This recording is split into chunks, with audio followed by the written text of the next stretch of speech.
سے راضی ہوا، خوش ہو گیا، ورضوا عنہ، اور وہ اللہ سے راضی ہو گئے۔ وہ اللہ سے راضی ہو گئے کا مطلب،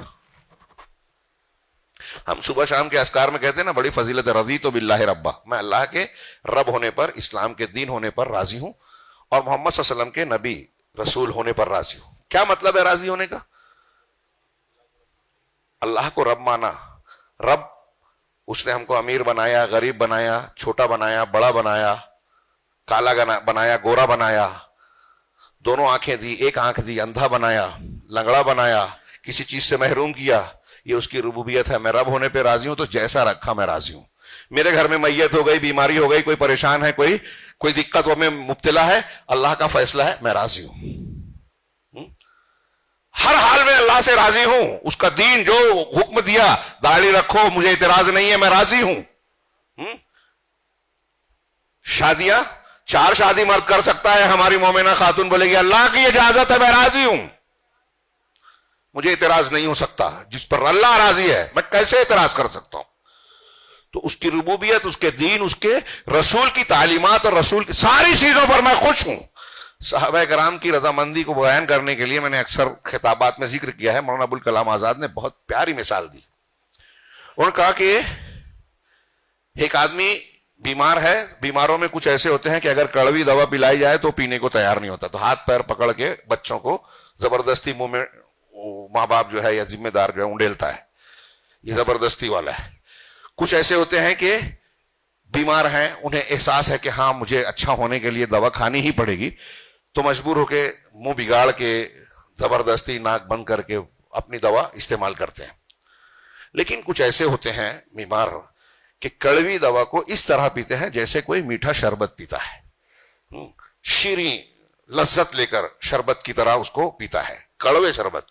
مولانا آزاد نے کہا کہ ایسے ہی اہل ایمان میں ہیں، مسلمانوں میں ہیں، کچھ زبردستی کیے جاتے ہیں کہ آپ زبردستی نماز پڑھیے، یہ کریے، وہ کریے، جیسے منافقین یا کچھ اچھے ایمان والے۔ کچھ ایسے ہوتے ہیں کہ کرتے تو ہیں لیکن ایک طرح کی کراہت، بوجھ سمجھ کر دین کے تقاضوں پر عمل کرتے ہیں۔ لیکن کچھ ایسے ہوتے ہیں جو اللہ کے راستے میں، دین کے معاملے میں آنے والی تکالیف میں لذت محسوس کرتے ہیں۔ مولانا آزاد نے کہا کہ صحابہ اور صحابہ میں جو سابقین اولین ہیں جن کا اس آیت میں ذکر ہے، ان کا معاملہ ہم اسی طرح سے دیکھتے ہیں، اور انہوں نے کچھ واقعات بیان کیے۔ میں ایک واقعے کی طرف صرف اس میں سے اشارہ کروں۔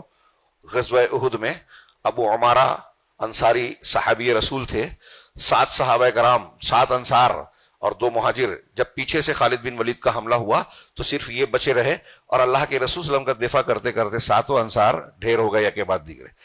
جنگ کے بعد ایک صحابی کو اللہ کے رسول صلی اللہ علیہ وسلم نے بھیجا کہ ہمارے مسلمان شہداء اور زخمیوں کی خبرگیری کی جائے۔ تو چلتے چلتے انہوں نے ابو عمارہ کو دیکھا کہ سانسیں چل رہی ہیں۔